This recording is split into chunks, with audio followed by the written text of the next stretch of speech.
is Jill Greenberg, and I am a photographer. And I've lived in Los Angeles for almost 6 years. I lived in New York about 12 years before that.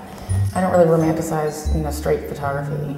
I think that it's nice to just get in there, and if you want to change the picture, you change the picture. It doesn't have to mean, it doesn't need to be evidence of some actual event that happened.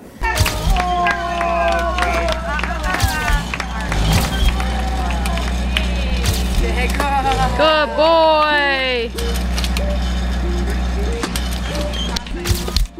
Oh, nice work. Yeah, I just got all these pictures of them looking like really sweet.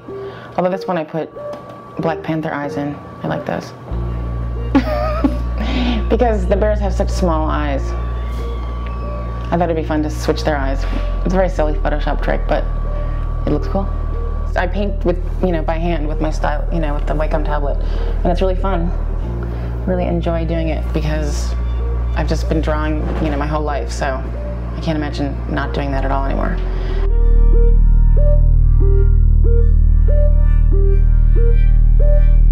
The emotion of this little child crying, just this true, honest emotion, and then I just, I thought that the picture should be titled 4 More Years, because that was right after George Bush had been reelected to a second term. And some of them were friends' children, but most of them, I would say 80% of them, were just professional little 2 and 3 year olds. So their mothers and fathers knew that I wanted them to be crying for the pictures. So I said, you guys are going to have to help me because I'm not going to do it. You're going to have to try to make your kid cry. If it's going to be, I'm going to take away your candy, or you're not going to have any more toys, or when we get home, I'm going to throw your Game Boy in the garbage. They were going to cry with the candy thing, or they weren't. There were some kids who would just sort of look at you like, I'm not going to cry. I'm tough. I'm like, okay, good. First idea I had was when I saw Jill Greenberg's photos of her series of babies. Just the lighting and the way that she shot the emotion of those pictures, it just was like, oh my gosh, she has to shoot my album artwork. She was thinking that she was going to use the crying picture on the cover, but didn't make it. Didn't make the cut. I was doing an ad job, actually, and we had rented a little monkey. I'd never seen a monkey close up before, so I decided to do a portrait.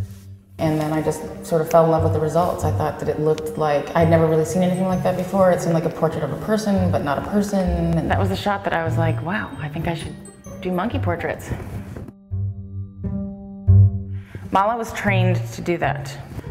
So her trainer said, do you want Mala to do a pinup pose? And I said, yes, please. And this guy only shot half a roll of film because he was basically blinking. He didn't like the strobes. But I ended up getting a nice picture of him wincing at the lights. Like this one, like I said, was being held. It's a little tiny baby white capuchin. So he's probably like this big altogether. So he was being held by his trainer while I was photographing him. That actually might have been a shot that I did when he was hanging upside down from his trainer, the guy's hand. I don't know, that guy's like one of my favorites, that adult orangutan. You can't really get adult orangutans, they're pretty dangerous usually. But he was really pretty well trained and he was pretty funny. He has such character. The little teeny, the monkeys that, especially when they're babies, they're just like total crazy little freaks. I mean, like they'll run away, they'll bite their handlers.